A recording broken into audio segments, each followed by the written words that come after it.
பப்பு வந்துட்டியா? இன்னைக்கான கதை பார்க்கலாமா? சரிங்கக்கா, சொல்லுங்க, கேட்குறேன். சரி, உட்காரு, சொல்கிறேன். வினை விதைத்தவன் வினை அறுப்பான். அந்த கதையை பற்றி தான் இப்போ உங்ககிட்ட சொல்ல போகிறேன். அப்படி என்னங்கக்கா வினை விதைத்தவன் வினை அறுப்பான்னா?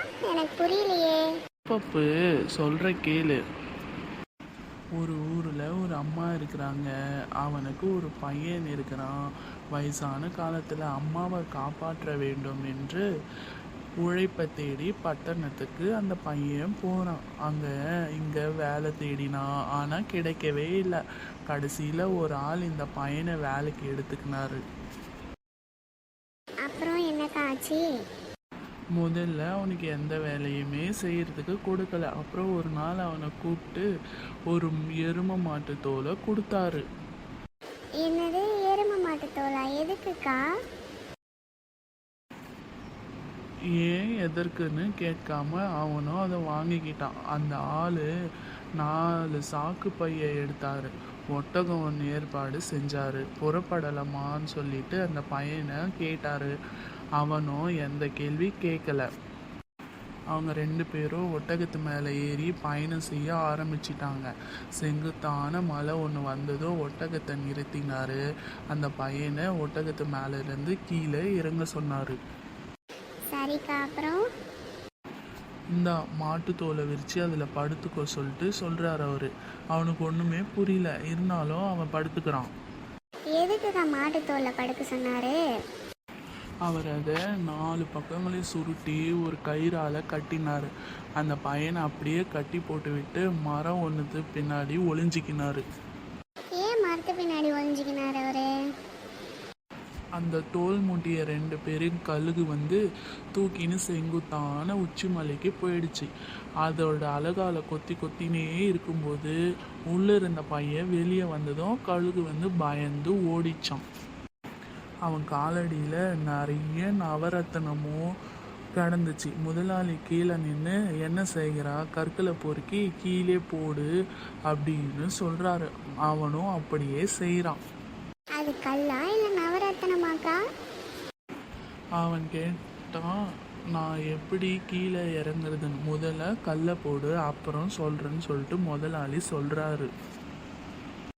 அவன் நவரத்தின கல்லெல்லாம் கீழே எடுத்து போட்டதும் முதலாளி எடுத்துன்னு வந்தார் இல்லையா 4 சாக்கு பை, அது ஃபுல்லாக நிரப்பிட்டு ஒட்டகத்துக்கு மேலே ஏறி முதலாளி கிளம்பிட்டாரு. அப்போ அந்த பையன் எப்படிக்கா கீழே இறங்குனா? அந்த பையன் முதலாளின்னு சொல்லிட்டு கூப்பிட்டுட்டே இருக்கிறான்.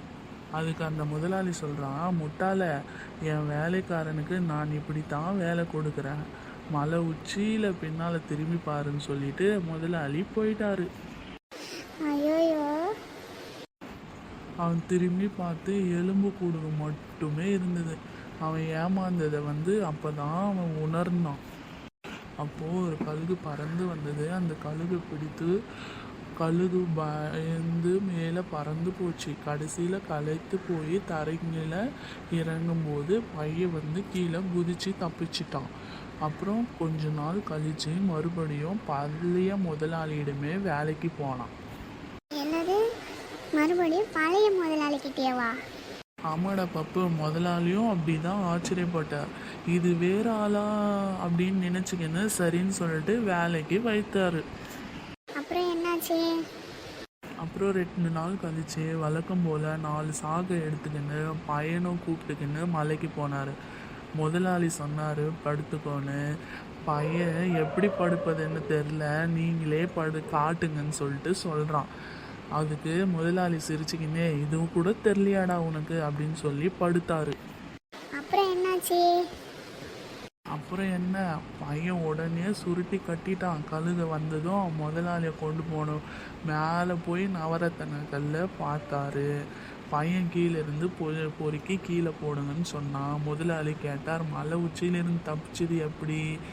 முதலில் கற்களை போடுங்க, அப்புறம் சொல்கிறேன் என்றான். அவர் அப்படியே செய்தார்.